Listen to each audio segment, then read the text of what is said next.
Sejam muito bem-vindas, muito bem-vindos mais uma vez ao nosso Musicast RN, onde a gente está traçando esse painel da música feita no Estado, recebendo várias vertentes, tentando entender esse tecido, né, que compõe aí a nossa música. E hoje a gente está com Jomar do Jomas aqui, do MADA, para a gente falar de muita coisa. Jomar, obrigado por ter vindo. Obrigado. Eu agradeço. É isso. E assim, a gente já estava falando em off aqui sobre muita coisa. A gente vai falar de atualidades, futuro, mas a gente sempre tenta aqui dentro do podcast entender de onde vem essa fagulha aí da arte e da música como um todo. E eu, como conhecedor da família, eu já imagino que tem ali uma influência muito grande dentro de casa mesmo, para estar conectado de uma certa forma ou de outra com música, com arte como um todo. Conta aí um pouquinho da base. Não, eu achei... a gente estava conversando e eu achei bem, assim, super bacana a proposta, porque eu acho que registro é uma coisa fundamental para a gente passar para as gerações futuras. Eu sou fruto de uma família que tem uma história ligada à música, né? Papai fez parte do trio Inajá, junto com o trio Iraquitã, isso eu estou falando da década de 40, de 50, que foram os trios que saíram daqui para ir para uma turnê no México. Papai terminou não indo, né? O trio de papai, que um deles decidiu casar, o trio virou dupla, não deixou de ser trio, na época era trio. Então, eu estou colocando isso para você ver como o Rio Grande do Norte tem registros que precisam ser resgatados, precisam ser guardados e precisam ser mostrados lá mais para frente. Eu sou fruto disso. De uma família musical, papai, mamãe também cantava, meus irmãos, né? Alforria, Júnior, Jolian, Juliano. Então, a música fez parte da minha vida o tempo todo e faz parte da minha vida o tempo todo. Então, assim, falar de música para mim é um prazer e é um resgate bem bacana da história da minha família, minha história. E dentro dessa história todinha surgiu o MADA também. Então, é bem, assim, não é difícil falar não, só é longo, porque são muitas coisas, na verdade. E engraçado que a gente estava, antes de mais nada, agradecer ao governo do Estado, aos nossos patrocinadores, que sem eles esse projeto não sairia, né? A Nacional Veículos e a Freeway, por terem apostado nessa ideia, como o Jomado bem falou, registro, documentar, são muitas pessoas, são muitos nomes importantes que a gente às vezes vai deixando pelo meio do caminho, né? Sem esse devido atenção e esse olhar. E a gente vai falar aqui muito de MADA, a gente já deu mais ou menos, já tem uma ideia de que tem ali na família um despertar de aproveitar a música de uma forma diferente, mas quando é que você desenvolve esse olhar mais diferente dentro do universo da música, e dizer assim, opa, peraí, aqui me cabe mais nessa cadeira e não nessa, né? Como é que foi isso aí? Na verdade, eu nem iria trabalhar com música, né? Porque meus irmãos são músicos, né? Mas na época que eles montaram, junto com Carlinhos, com Beethoven, com a turma toda em uma Alforria, eu já tinha uma rede de contato muito boa e pediram para eu usar a rede de contato para ajudar no que fosse possível. E foi aí que eu comecei a me envolver diretamente, não tocando, mas, né, dando uma força. E, se vocês lembrarem bem, na década que o MADA surgiu, foi aquele boom dos festivais que estavam surgindo no país. Abriu Pro Rock, Porão do Rock, Goiânia Noise, Bananada. E eu viajando com a Alforria, tinha muitas as perguntas de que, pô, como é a cena lá em Natal, Jomar? Tem cena? Tem, lógico. E olha que a cena que a gente mostrou no MADA, já teve gente que já estava trabalhando com isso há muito tempo. Você tem Modos Vivendo, Canto Calismo, uma turma assim, pô. Se você for mais atrás um pouquinho, estou falando na parte de rock and roll. Tem Raul e Alcatéia Maldita, e tem Impacto 5 com aquele de 60... E, pô, são muitos. E a gente criou, né? Não, a gente tem que criar um festival para mostrar essa cena. E eu não imaginava que fosse passar da primeira edição. Era uma coisa mais que a gente tinha fechado algumas coisas da Alforria com a MTV, aquela coisa toda de, vou trazer a MTV para cobrir algumas, né? Quem estava naquele momento, acho que era Ravengard, Foca, tinha a galera do Brebote, tinha uma turma boa danada que estava fazendo um som muito legal. Algumas coisas muito usando como referência o Mangue Beat, lá de Pernambuco. E a gente juntou toda essa turma e fez na Ribeira, né? A primeira edição era um projeto, existia um projeto de revitalização da prefeitura, Ribeira Viva, e a gente aproveitou e encaixou um festival lá, que até então não tinha nome, né? E precisava do nome. Foi quando eu usei um texto de Jolian, que era quando acaba a água no campo, quando acaba a água no campo, só resta a música, que é o alimento da alma. E assim surgiu o Mada. Perfeito. Qual foi o ano, João Amado? Isso eu estou falando em 98, 1998, né? Então, eu não imaginava que a gente fosse passar da primeira edição. Porque era uma edição assim, vamos mostrar a cena? Vamos. Aí tinha Cleo dos Bambelocos, né? Aquela turma todinha. E assim surgiu o Mada. Mas sem pretensão. Mas terminou dando tão certo, né? Que foi um recorde de público, foi aberto, né? Na Ribeira, a gente botou uma aluna de circo, e o resto é história, né? Interessante demais, que é um tempo e espaço muito específico, né, Gilmar? Aquele momento ali, né? Aquela efervescência pós-Mangue Beat, os festivais, aquela coisa de todas as bandas querendo atravessar o país para entregar uma fita cassete para um cara como Miranda, por exemplo, né? E eu lembro muito bem, a gente estava super envolvido nesse momento, onde existia uma efervescência aqui, mas aí sem um Mada da vida que pudesse catapultar aquelas possibilidades, ia ficar muito disperso. Então, eu lembro que quando houve essa primeira edição, mesmo você dizendo aqui para a gente, talvez fosse a única, né? Mas me fala, e vamos lembrar aqui, né? 98, gente, era outro momento, outro recorte, as dificuldades, a parte técnica, a parte de curadoria também. Fala um pouquinho dessa primeira edição e as pessoas que compartilharam. Júlio, se você pensar bem, eu estou falando 98, a gente não tinha rede social, cara. A gente teve o Orkut depois, que a gente tinha uma página, que o Orkut era a página do hater, né? Que era a página da briga, né? Então, você imagina você ter um festival, você olhando para hoje e olhando para 98, sem rede social, sem internet, né? A gente assinava contrato via fax. Acho que a galera não sabe nem o que é fax hoje em dia, cara. Então, a gente assinava fax. Então, era outra realidade. A gente dependia, a gente que eu digo, os músicos dependiam de gravadora. Hoje em dia não existe mais essa dependência de forma alguma. Você não tinha rede social, dependia de gravadora, dependia de olheiro de gravadora, né? Que você tinha, isso que você falou, levava o material para ficar ali. Mesmo que sua banda não tivesse no line-up, você levava o material para entregar um ou outro, e assim terminava dando certo. Miranda, que veio para o Mada em 2003, veio em outras ocasiões também. Então, era outra realidade totalmente diferente, né? Então, se você pegar 98, depois de 26 anos, olhar para agora, irmão, como é que a gente sobreviveu? Não tem nada disso que a gente tem, né? A gente não tinha nem telefone celular, não tinha, pô. Estava começando o celular. Então, era outra realidade e isso influenciava também a cena, porque era uma cena que recebia informação por rádio, TV, que era a MTV na época, né? A MTV terminava sendo um radar do que estava rolando no país inteiro e no mundo. Então, as bandas acompanhavam muito isso. E a gente de festival ia pescando aquelas coisas que estavam rolando, apostando em coisas novas, em novas tendências. Então, era muito diferente, cara. Mas a gente conseguia fazer e entregar uma coisa muito legal. Vamos contextualizar, Gilmar, um pouquinho sobre essa coisa naquele momento ali, o que era a MTV como uma vitrine e também algumas rádios locais que abraçaram a ideia e até em determinados momentos começava a colocar na sua programação artistas também locais. Então é um momento muito emblemático, mas assim, sem esse entendimento dessa roda, a coisa talvez demorasse um pouco a engatar, né? Então, como é que era para vocês ter essa parceria? Isso é interessante você citar essa questão das parcerias, que também eram... o que é que a gente fazia no Mada, né? A gente não tinha rede social, a gente não tinha internet, a gente tinha rádios, TVs, né? A MTV como um canal, né, propulsor e divulgador de tudo que estava acontecendo no mundo e no país. Tinha a questão do videoclipe e tinha as rádios locais, que aí eu tenho que louvar o trabalho da Tropical especificamente, por quê? Na época do Mada, o que é que a gente sempre teve parceria, o que é que eles faziam? Eles começavam a tocar as bandas que iam tocar no festival. Isso era muito importante, principalmente para as bandas locais. Por quê? Na época, a divisão era 60% de bandas locais na programação e 40% de bandas de fora.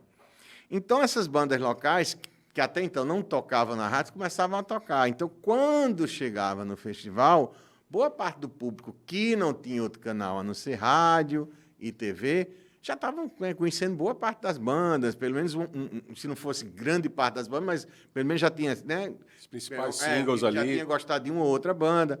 E isso era muito importante para a gente fazer, para as bandas era importante também, para o festival era super importante. Então, tudo isso é uma construção de parcerias, na verdade, construção de momentos, são momentos específicos da história, né, são recortes, que tem aquele nível de importância, as parcerias, rádio, TV, as TVs locais, tudo abriu espaços para entrevistas com as bandas locais, entrevistas com as bandas que estavam chegando. Então, tudo isso era uma construção, né? Com a entrada da internet, aí a gente vai para um novo capítulo, rede social, plataforma, aí pronto, é outra história, né? Bem diferente. E a gente consegue ver esse burburinho da primeira edição refletindo muito naquele momento que, para mim, é um momento de referência, que é entre 2003 e 2005, que tem uma produção aqui dos artistas muito grande, que eu acho que você tinha muitas casas que sustentavam durante o ano, e aí era meio que uma celebração quando chegava a Hora do Mada, que era a oportunidade que tinham. E a gente está falando de uma época que sair de Natal para tocar em Recife era uma vitória. Né? Imagina você fazer uma turnê que fosse para o Rio, para São Paulo, era muito difícil. E aquele cenário ali acabou criando condições para que as bandas conseguissem trocar suas ideias. Né? Eu queria tocar no assunto, João, que sempre foi muita curiosidade minha. Como você pensou curadoria do Mada desde o começo? Como era o teu filtro de pensar curadoria dos artistas que iam participar? É até engraçado isso, porque também acompanha uma evolução normal, como todas as coisas relativas a festival.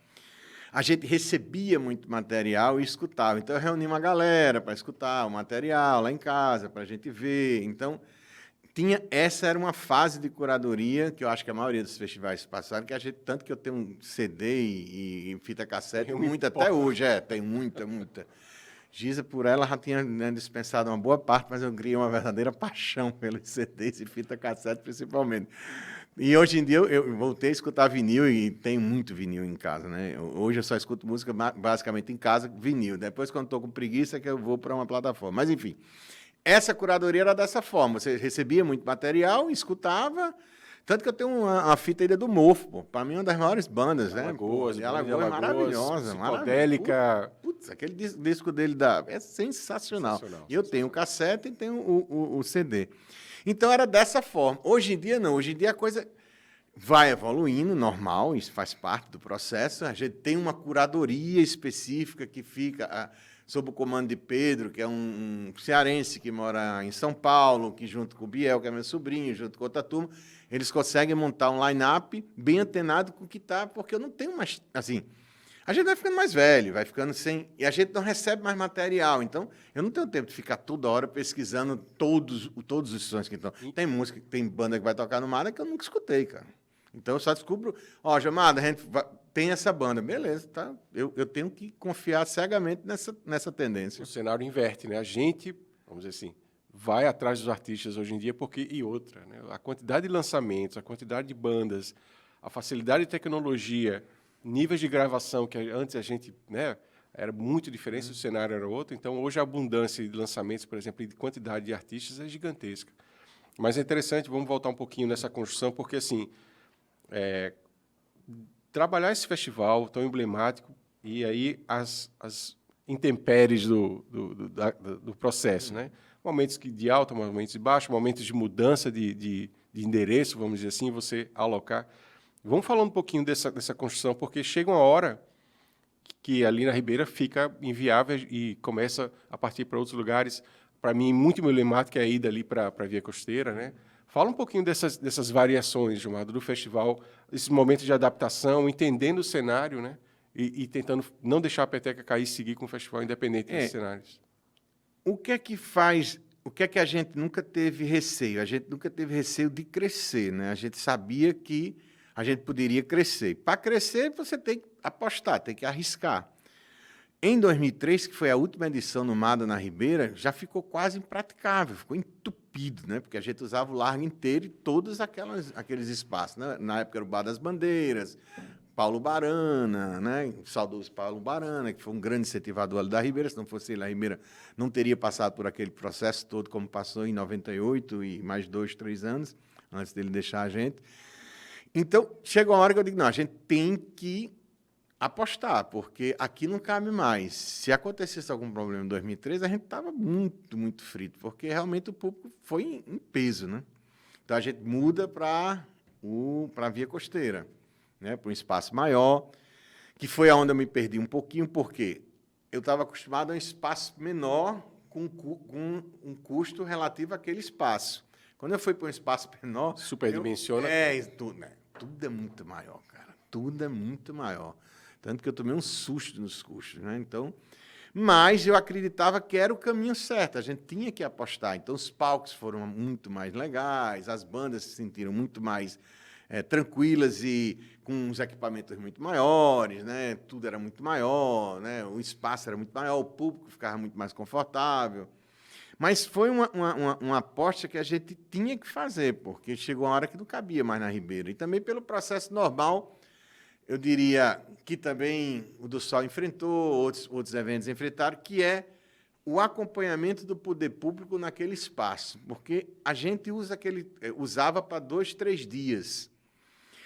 E aquele espaço tem que ser mantido o ano todo pelo poder público. Limpeza, iluminação, segurança. Então, se aquilo não começa a cair, reflete diretamente no que a gente vai entregar em 3 dias. Então, falta de segurança, iluminação, limpeza. Bom, enfim.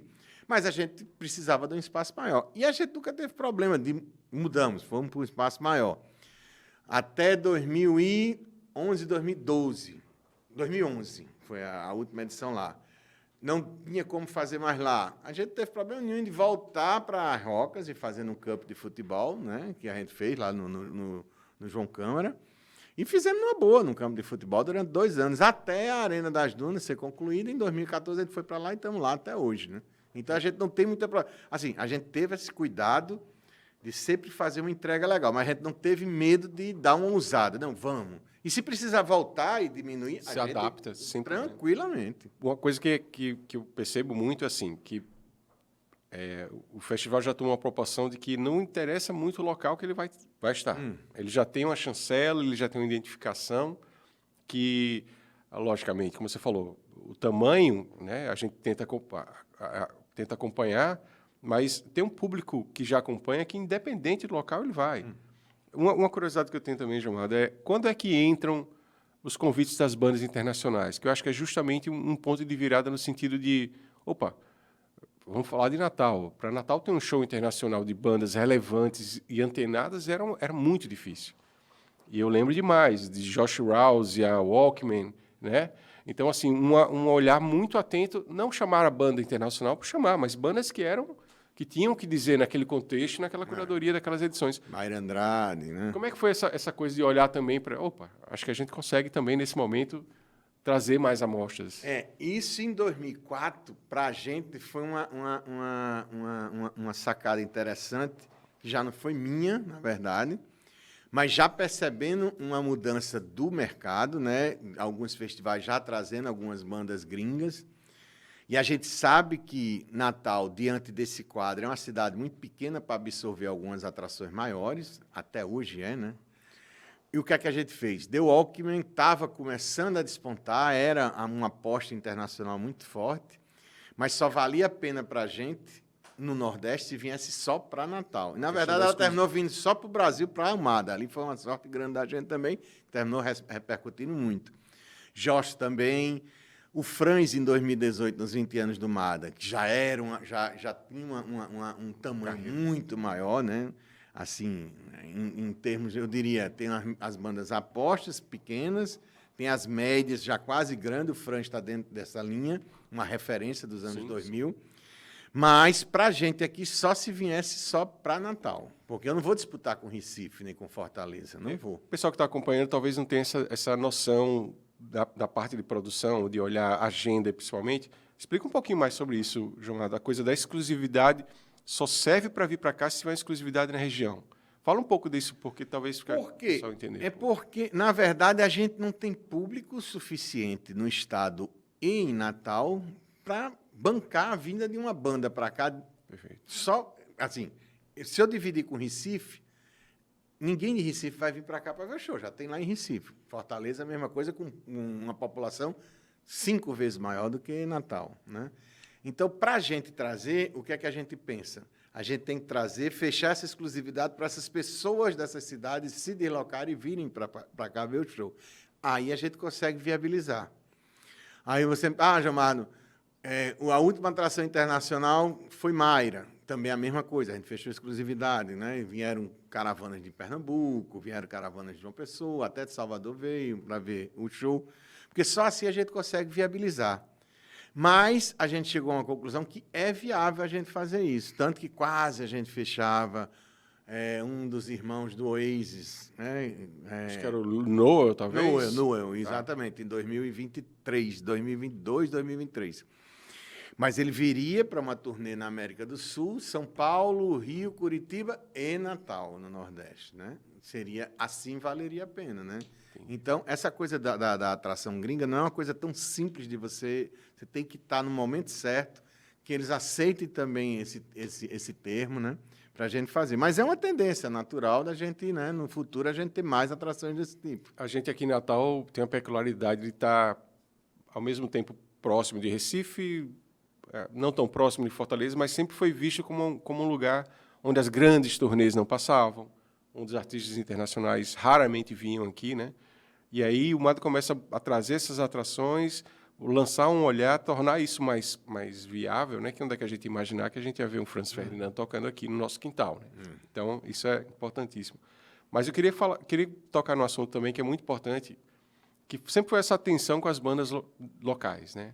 Um olhar muito atento também e um cuidado muito interessante de dar oportunidade e dar condições do artista local entregar com a melhor qualidade possível, Lógico. seja palco, som, isso é muito claro desde o Mas começo. a ideia sempre foi essa. O que é que mudou? Muita gente, poxa, mas não tem a quantidade que vocês tinham diminuiu. Não é que isso tenha diminuído, é porque... Na verdade, a gente viu uma evolução muito grande da cena potiguar. Que eu não chamo mais artista local. Antigamente a gente dizia artista local. Não existe mais. Você tem uma Luísa Alquimista, que agora encerrou o trabalho, mas Luísa chegou num patamar que foi, durante 2 edições do MADA, a headline do festival. Ela tocou no melhor horário, de meia-noite, no horário antes sei lá, depois de Baco e antes de Linha. Então...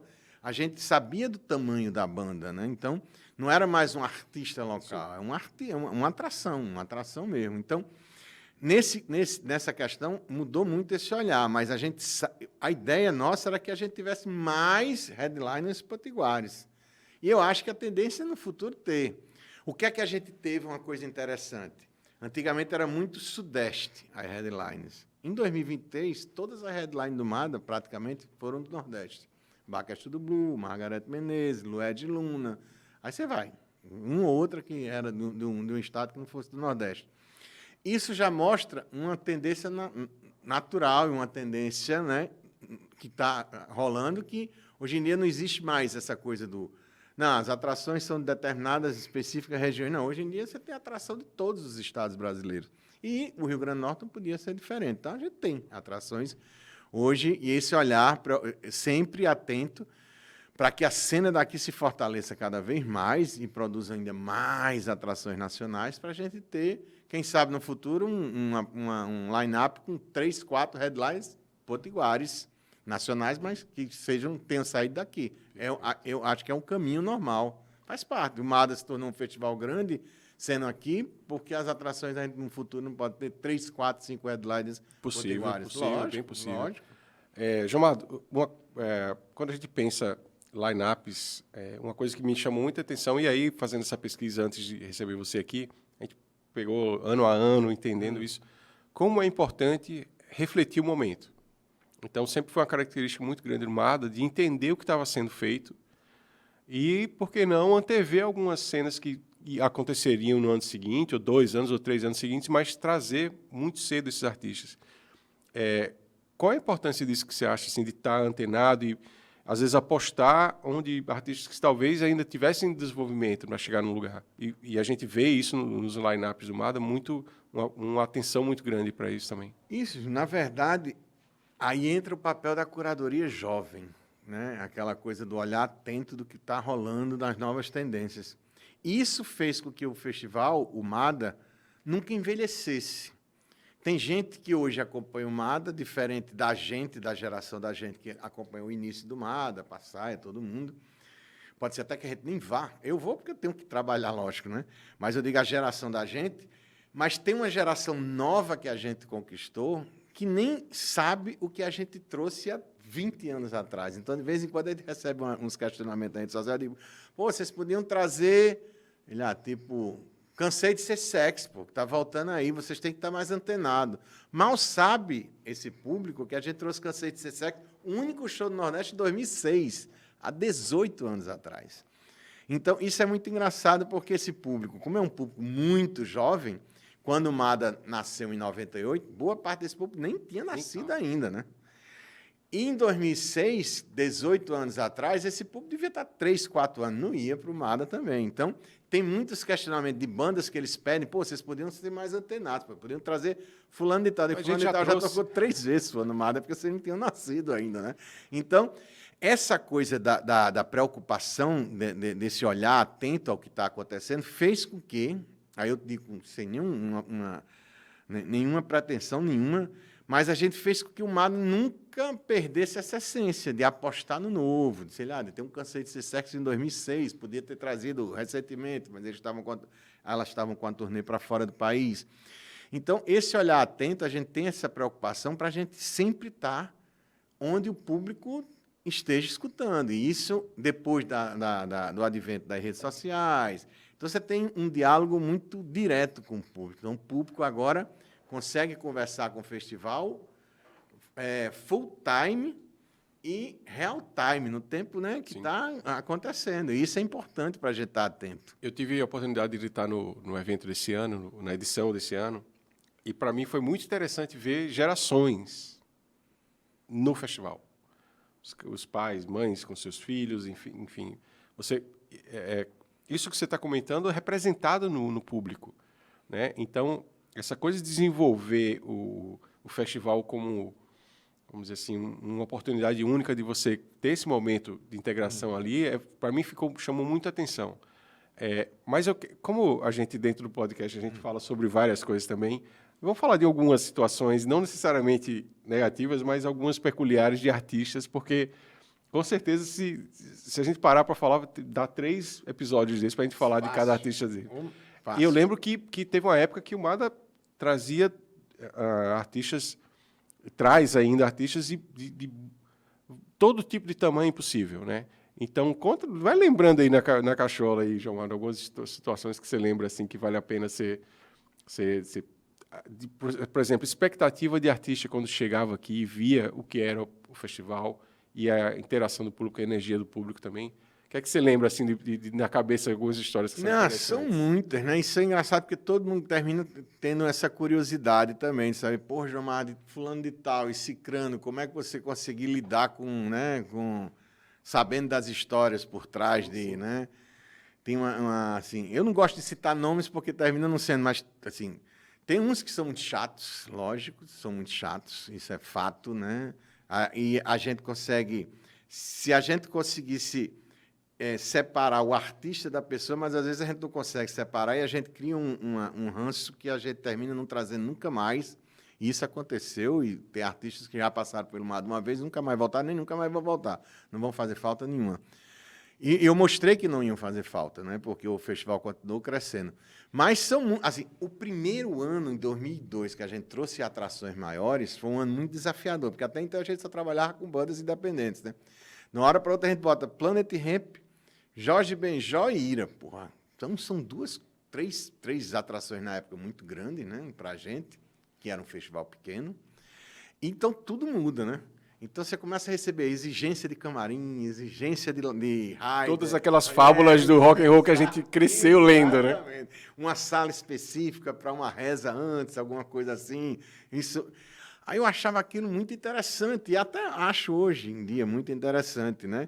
Depois a gente vai ver, não, algumas coisas são exagero, aí a gente vai também com o tempo, a gente vai dizer, ei, meu irmão, peraí, eu trouxe vocês quando vocês ainda não eram, vamos com calma aí que o santo é de barro, pô, pode quebrar. Então, mas foram muitas histórias, assim, uma sala específica para fazer uma reza, ninguém podia entrar nessa sala, né, aquela coisa toda, um camarim fechado com um determinado tipo de produtos que ninguém podia olhar. Só para entender, será que era para reza mesmo, hein?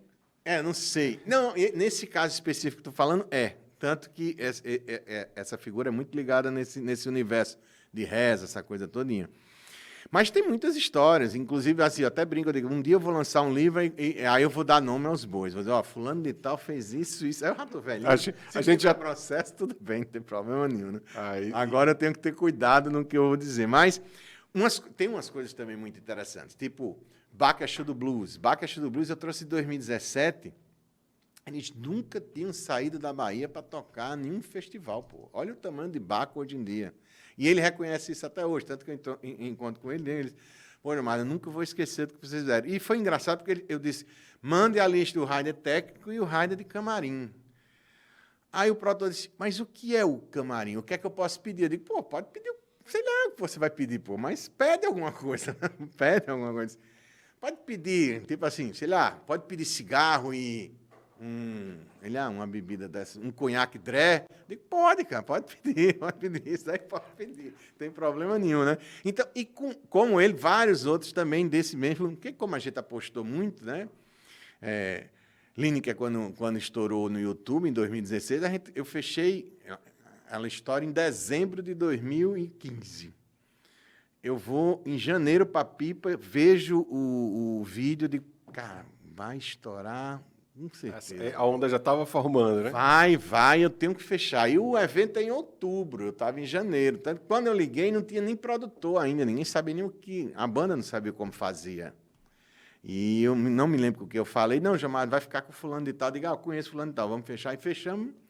Em 2016, eu me lembro que a fila quilométrica querendo ver o show de Lineker, que está vendo agora, ela novamente estourada aí.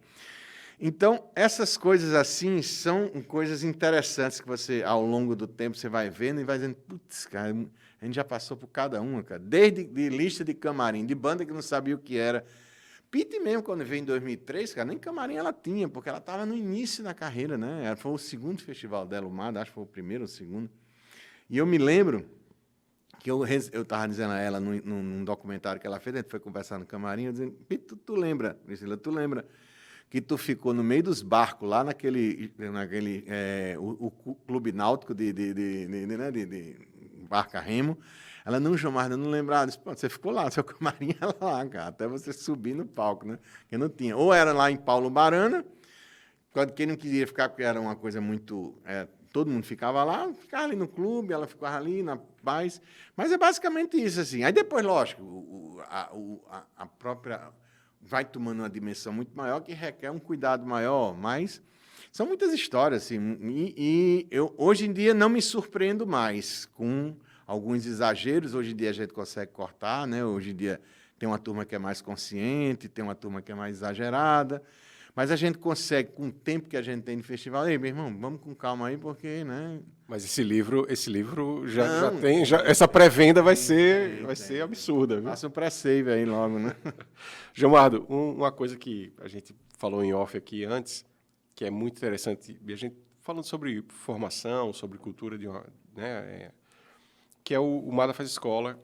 Me fala um pouquinho desse projeto, dessa ideia, e como é que está sendo para você esse retorno desse projeto. Na verdade, o MADA, desde 2002, a gente sempre tem alguma ação em paralelo com o festival. Em 2002, a gente criou o Curta Natal, que era o Curta Natal no MADA, né? Que eram filmes, videoclipes, era premiações, aquela coisa toda, que durou até 2009, mais ou menos, o Curta Natal. Aí a gente tem um hiato até 2015.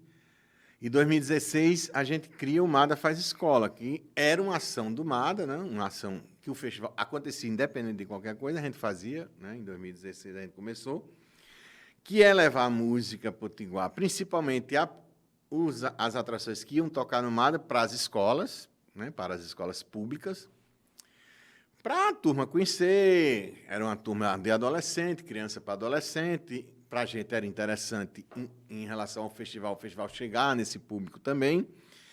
Mas a gente percebeu que o projeto é muito maior do que isso. Hoje em dia o projeto ele tem pernas próprias, ele tem patrocinadores próprios, ele tem entendeu? Ele virou virou um projeto mesmo. O Mada Faz Escola hoje. E a gente conseguiu levar, além de música, muitas histórias interessantes dentro desse contexto, porque o que é que a gente fez? A gente começou a mapear escolas em áreas mais vulneráveis, né, de vulnerabilidade social. Então, a gente termina levando uma coisa muito maior do que a gente imaginava, porque são crianças e adolescentes que a maioria das vezes não tem contato nenhum com o que está acontecendo no mundo lá fora, assim, com música, com os artistas potiguares. Então, eles têm muita curiosidade de saber como é que eles começaram. Então, Tiquinha tem uma história muito legal, porque foi a música que... Né, uma das escolas foi ela estudou como criança. Ela foi aqui um projeto que eu vi que eu queria ser músico, queria trabalhar com música. Então, a gente vê muito isso é muito legal. Hoje em dia, assim, eu me surpreendo muito com o tamanho que o Mada Faz Escola ficou. Tanto que o próximo ano a gente vai ampliar o projeto e a gente vai começar a levar para o interior também, para as cidades do interior. Porque a demanda é muito grande, todo mundo quer o projeto. Porque é um dia que os alunos saem da sua realidade e vê outra realidade. E as professoras também, os coordenadores. Então, e é fundamental que os produtores tenham essa preocupação social da gente, já que a gente, né, faz uns projetos, a gente tem ingresso, a gente usa a lei de incentivo em algum deles, eu acho que a gente tem que dar um retorno também para a sociedade, para quem não tem esse acesso, de a gente conseguir fazer com que as pessoas tenham acesso ao que a gente faz, o que a gente entrega. Então, termina sendo uma troca muito legal. O GGCon tem muito isso também. O GGCon, a gente tem uma parceria com a Secretaria da Educação. O ano passado foram quase 2.000 alunos da rede pública, tanto da capital como do interior, entrando gratuitamente no festival, no evento, para ver de perto tudo aquilo que está acontecendo, e é sensacional. O prazer é muito maior para a gente que faz do que até para quem está vivendo isso, por mais que seja, né, mas eu acho que é importante isso. E a questão da formação também. Você está levando artista potiguar para um público que está começando a consumir música, e eles consomem mesmo. E hoje, esse ano a gente teve uma surpresa muito boa aqui. Não só consomem, porque eles produzem também. E a gente botou 2 alunos que pediram para tocar piano e cantar, e eles deram um verdadeiro show. Não, isso é... E foi sensacional. Porque, assim, a tecnologia está aí, as facilidades, os equipamentos, tudo isso, mas se não tiver alguém que conecte, que ofereça a alternativa de dizer, olha, existe isso aqui também. E durante esses bate-papos que a gente está tendo aqui, essa questão é muito falada. Então, parabéns pelo projeto. Eu acho que ele, como você disse, já criou uma vida, né, com pernas próprias, já está seguindo. Já. E isso é interessante demais. E aí, João Amado, já chegando aí numa parte final, eu queria ouvir a tua percepção também sobre um assunto que me chama muita atenção. É que a forma de ouvir música, de consumir música, os serviços de streaming, a velocidade da internet, está mudando tudo no conceito, né? A gente, a cada ano, tem que se adaptar a esses formatos, à forma de consumo. O artista também ele tem que se transformar em... O negócio de música é um negócio, antes de tudo, então ele tem que se transformar em ter vários chapéus ao mesmo tempo no ar. Como é que você enxerga essa evolução desse cenário, esse consumo da música do fã, como os artistas vão se portar e projetando também os cenários de festivais aí nesse futuro próximo? Como é que você vê isso? Assim, eu tenho uma visão até um pouco mais ampla sobre isso, não envolve somente a música. A gente está falando de uma geração que está consumindo, não só música, mas consumindo tudo. Agora, a geração Z, que é uma geração totalmente diferente da geração anterior, tanto que, quando começou esse movimento, eu me lembro que eu reuni com toda a turma que hoje trabalha comigo no festival, para a gente pegar todos os estudos sobre a geração Z, para a gente tentar entender como é esse consumo dessa geração. Porque é uma geração que, assim, resumindo, diante do que a gente estudou, é uma geração que, se não curtir o que você vende, ou que você produz, ela mesma produz, ela mesma monta uma loja no Instagram e ela mesma vende. Então, é uma geração que, se não tiver curtindo nada que não está acontecendo, ela mesma vai lá e faz. Então, a gente, como pegar essa geração, né, Então, a gente tem que estar sempre muito ligado nisso. E a gente tem uma turma muito jovem que hoje em dia trabalha, que faz parte da geração Z, que vai ditando os caminhos da gente em relação ao festival especificamente. E eu acho que alguns festivais, se não a sua grande maioria, também já estão percebendo esse movimento e estão, né, se mexendo para tentar acompanhar essa geração e entregar o que eles querem curtir, o que eles querem escutar, o que eles querem ver de show. E é uma geração muito interessante, porque esse mesmo público vai para um show de uma dupla sertaneja e vai fritar com funk noutra festa. É uma coisa assim impressionante. Diferente da geração da gente, que a gente era de enxada, a gente gostava daquilo e só gostava daquilo, né? Se alguém chegasse com um som diferente, porra, tu está escutando isso? Putz, cara, não, você não faz parte. Essa geração é uma geração bem... Então, a gente tem que estar muito antenado, né? Todos os festivais têm que estar ligados nisso, porque existe um público consumidor que é o que está... Hoje existe uma tendência dos festivais irem para o dia, começar de dia e não terminar muito tarde. E, por incrível que pareça, isso é uma tendência. Isso é uma tendência. E isso a gente tem observado muito, né? Mas, aquela coisa, tendência, já diz, é uma tendência agora. A gente não sabe se é uma certeza daqui a 1 ano, 2. Então, hoje é uma tendência. Pode ser que daqui a 1 ano mude tudo. Todo mundo queira de novo, que já era, né? Lembrando de Belchior, o novo sempre vem, né? O novo sempre vem. Mas a gente tem que estar antenado. É um movimento normal, acho que de todos os festivais. Estudarem seu público e verem. Uma coisa que a gente... Desculpa. Uma coisa que a gente emoção. vem... É emoção, a gente falou disso. Produção. Uma coisa que a gente vem mapeando, Jormado, nessas conversas, é sobre se a gente consegue identificar algo que conecte a música feita aqui no Estado. E você, há muito tempo, né, desde casa, desde os irmãos ali, você já vem acompanhando isso há muito tempo. Você consegue identificar algo que conecte, não necessariamente na parte musical, mas algo que seja particularmente música do RN, assim, você consegue identificar isso? A gente estava falando isso no início e eu fiquei pensando, né? Porque você vê, Pernambuco tem uma certa... Tem a questão do maracatu, que terminou influenciando o mangue beat, né? Você, na Bahia, eu estou falando dos estados que têm uma força maior, você tem a questão do axé, você tem a questão do afrobeat, aquela coisa toda que termina influenciando muito, e influenciou e influencia ainda em gerações. E o Rio Grande do Norte termina sendo uma antena que vai captando tudo isso de todos os lugares. Então, você tem influência geral aqui hoje. Assim, se você perguntar, qual seria... Não sei, porque você tem uma MPB extremamente bem feita, mais antiga, você tem um Pedro Mendes, você tem uma geração, né? Pô, você tem uma turma maravilhosa, até o bolero da época de papai, do Trinajá, Triractã. E você tem um rock and roll que é muito influenciado também, foi influenciado por outras, né, outras bandas, né? E se você perguntar hoje, o Rio Grande do Norte, eu acho que é um grande caldeirão de influências, assim, na minha percepção, vendo e ouvindo e colocando no line-up o que eu venho fazendo esses anos tudo. É muita influência. Então, a gente termina levando vantagem, não sei, mas pelo menos a gente consegue se conectar com todas as cenas, né? Assim, a gente consegue fazer uma turnê para fora do país, como bandas locais já fizeram, bandas locais. Não? Essa coisa que eu quero... As bandas potiguares que já foram para várias turnês, levando um som que não necessariamente seja um som típico nosso. O que seria nosso? Sei lá, forró? Não sei, mas eu acho que é um grande caldeirão.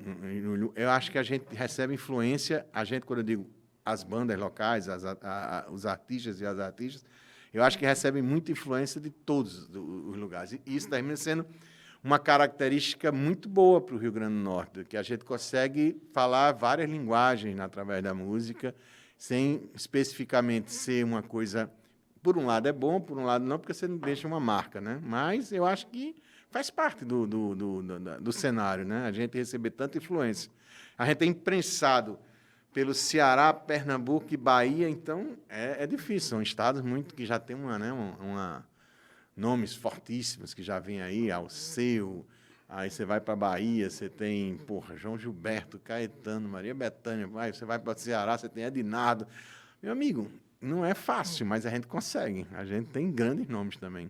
É legal ouvir, porque a gente pega várias referências e essa pergunta é uma pergunta que vai ficar aberta. Ela não tem uma definição, e é interessante pegar esses pontos de vista. João Mardo, já finalizando aqui, agradecendo demais a sua presença. Porra, obrigado, meu irmão. E uma coisa, a gente que acompanha, a gente sabe que o festival, no dia que ele termina, já se começa a pensar no próximo, né? Então, aos 45 do segundo tempo, quando termina a edição, já está pensando na próxima. O que é que já está sendo pensado para 2025? Ó, a gente ainda nem divulgou, não sei nem quando é que vai pro ar, mas a gente já vai divulgar as datas, que vai ser 17 e 18 de outubro, né? O próximo ano, o festival. A gente já tem algumas atrações, tem uma já fechada, que a gente deve anunciar agora essa semana que vem, e já abre vendas para 2025, né? Mas a ideia é fazer a mesma entrega que a gente vem fazendo, a gente vai repensar algumas coisas do festival, mas a gente ainda está vendo o quê, né? Porque o festival, ele sempre tem essa questão, essa coisa mutante mesmo, é normal, uma coisa que funcionou até um certo tempo, não funciona mais, a gente tem que ver o que é que vai mudar.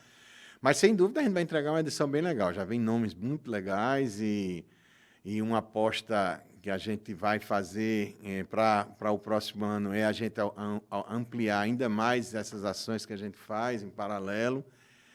Mas vem coisa boa por aí, né? Vem coisa boa. Mara vem aí com 27 anos, né? Putz, tempo voa, cara. 27 anos são 27 meses, né, amigo? Porra, 27. E o livro também, viu, gente? O livro na produção. Acho que esse livro... E o cassete. O cassete tem que ter uma gravação. João Mardo, obrigado demais. Eu que agradeço, meu irmão. Eu que agradeço mesmo. Obrigado, viu? Obrigado, João Mardo.